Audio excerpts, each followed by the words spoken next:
કેમ છો મારા વાલા વિદ્યાર્થી મિત્રો, ભાઈઓ તથા બહેનો? તમે બધા મજામાં જશો ને મજામાં જ રહેવાનું. તો આજે જો ને વિડીયો નંબર 36 અલ્પ સાક્ષરતા કન્યા નિવાસી શાળા યોજના વિશેની માહિતી.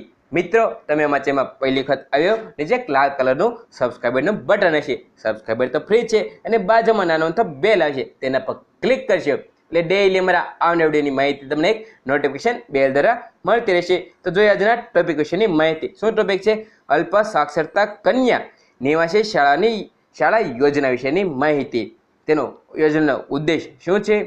તો આદિજાતિની બાળાઓમાં ગુણવત્તા સંભર શિક્ષણ મળી રહે તે હેતુથી આદિજાતિ વિસ્તારમાં ઓછી સાક્ષરતા ધરાવતા તાલુકામાં આદિજાતિની કન્યાઓનું શિક્ષણનું સ્તર ઊંચું આવે તે હેતુથી કન્યા નિવાસી શાળા યોજના જાહેર કરેલ છે.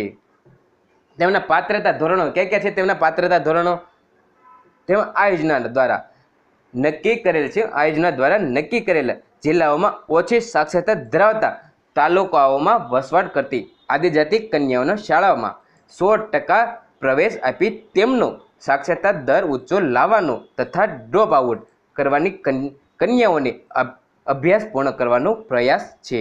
અલ્પ સાક્ષર કન્યા નિવાસી શાળાઓ યોજનાનો અમલ 25%થી વધુ આદિજાતિ વસ્તી ધરાવતા જિલ્લાઓ, જેમાં સ્ત્રી સાક્ષરતાનું પ્રમાણ 35% કે તેથી ઓછું હોય તેવા જિલ્લામાં કરવામાં આવે છે. આની અંદર તેમાં આવકના શું છે? આવકના ધોરણો, કોઈ આવકના ધોરણો નક્કી કરવામાં આવેલા નથી. તેની અંદર આ યોજનામાં તેમને ફાયદો કોને કોઈ મળવા પાત્ર છે? તેની અંદર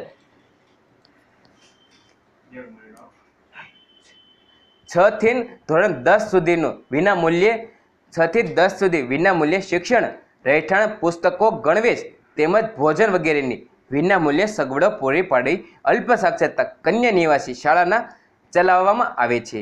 સાથે વિદ્યાર્થીઓને વિવિધ પ્રકારની વોકેશન, તાલીમ ક્લબ, એક્ઝપોઝિશન, મુલાકાત, કોમ્પ્યુટરનું શિક્ષણ, વિવિધ રમતો જેવી પ્રવૃત્તિઓ કરવામાં આવે છે. વિદ્યાર્થીઓને માસિક 100% સ્ટાઇપેન્ડ આપવામાં આવે છે. તેમના પ્રક્રિયા શું છે? ધોરણ 5 પાસ કરેલા વિદ્યાર્થીઓને શાળાની બેઠક પ્રમાણે પહેલાના ધોરણે પ્રવેશ મેળવી શકે છે. તેમની અમલીકરણ કચેરી કઈ છે? તો અમલીકરણ કચેરી એજન્સી સંસ્થા કઈ છે? Gujarat state tribal education society. તો મિત્રો, કેવો લાગ્યો અમારા વિડીયો? ગમ્યો હોય તો લાઈક કરો, શેર કરો અને સબસ્ક્રાઈબ કરવાનું ભૂલશો નહીં. ખુશ રહો મિત્રો. આજુબાજુ સાફ સફાઈ રાખવી, સ્વચ્છ ભારત. જય હિન્દ, વંદે માતરમ.